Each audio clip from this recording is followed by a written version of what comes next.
இந்த இந்திய ராணுவர்கள் செத்து இருக்கிறாங்க, அவங்களுக்கு விவாதமா நடத்த மாட்டீங்க சார். எதுக்கு சார் மீடியா சேனல் சார்? நாட்டில் நடக்கிற ஒவ்வொரு விஷயம் மக்களுக்கு எடுத்து சொல்றது தானே சார் மீடியா சேனல். இன்னைக்கு 40 பேர் செத்து இருக்கிறாங்களே, எந்த ஒரு மீடியாவது சார் நீங்க விவாதம் நடத்துனீங்களா சார்?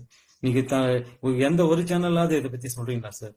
யூடியூப் சேனல் அவுத்து போடுற ஆறாம் வீடியோ போடுறாங்க சார். சார் யூடியூப் சேனல் ஒருத்தன் தலைப்பு வைக்கிறான் சார். வர்ஜன் வேணுமா எக்ஸ்பீரியன்ஸ் வேணுமான்னு கேட்குறான் சார். அதெல்லாம் வீடியோவை போடுறானுங்க சார். சார் அந்த கேள்வி அவங்க அக்கா தங்கச்சிங்களை கேட்கணும்ல சார், வர்ஜன் வேணுமா எக்ஸ்பீரியன்ஸ் வேணுமான்னு சொல்லி. சார் இன்னைக்கு தன் குடும்பத்தையே இழந்து தனியா உயிரை இழந்த எத்தனை குடும்பம் நடுத்தரில் நிக்கிறது தெரியுமா சார்? அவங்க பிள்ளைங்கள் என்ன நிலைமை ஆகும் தெரியுமா சார்? அவங்க குடும்பங்கள் என்ன ஆகும் தெரியுமா சார்? எவ்வளவு கஷ்டப்பட்டுருக்காங்க சார். சார் நாங்க செத்ததுக்கு நீங்க வருத்தப்படாதீங்க சார். நாங்க செத்த பிறகு என் குடும்பத்திற்கு ஒரு ஆறுதலா இருக்கணும் சார். நீங்க எல்லாம் உங்களால நம்பிதான் சார் நாங்கெல்லாம் இந்த இடத்துக்கு வந்திருக்கிறோம். நான் செத்த விட பரவாயில்ல, 7 கோடி மக்கள் இருக்கிறாங்க, என் குடும்பத்தை ஆதரிப்பாங்க, பாதுகாப்பா இருப்பாங்க அப்படின்ற ஒரு நம்பிக்கை தான் சார். ஏன் சார் ஒவ்வொரு நடிகரும் சொல்றாங்க, நாங்கள்ல ஹீரோ, உண்மையான ஹீரோ வந்து இந்தியன் ஆர்மி தான், பார்டர்ல கஷ்டப்படுறோம், அவங்க தான் உண்மையான ஹீரோ அப்படின்னு சொல்லுவாங்க சார். சரி, அவங்களெல்லாம் ஒரு கேள்வி கேட்கறேன் சார்.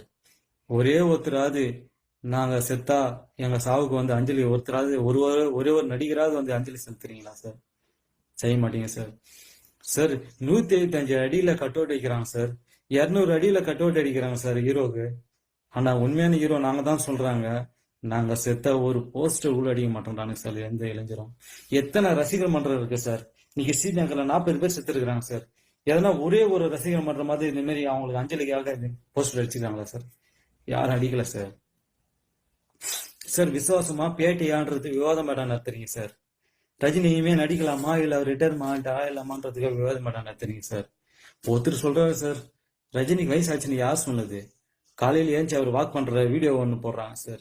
சார் எதுக்கு சார்? இதெல்லாம் நாட்டுக்கு என்ன சார் பிரயோஜனம்? இதெல்லாம் நாட்டுக்கு என்ன சார் தேவை?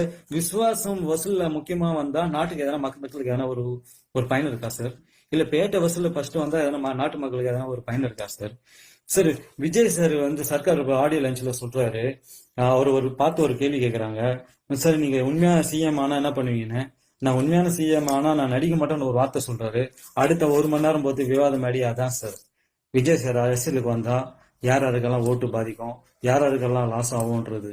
ஏன் சார் அது அவங்களுடைய ப்ரொபோஷனல் சார், அவங்களுடைய பிசினஸ்க்காக பேசுறாங்க சார். நீங்க இத்தனை பேர் கஷ்டப்பட்டு செத்து இருக்கிறாங்க சார். சார் ஸ்ரீநகர்ல குப்போட எங்க இருக்குன்னு தெரியுமா சார்? பாராமுல்லா எங்க இருக்குன்னு தெரியுமா சார்?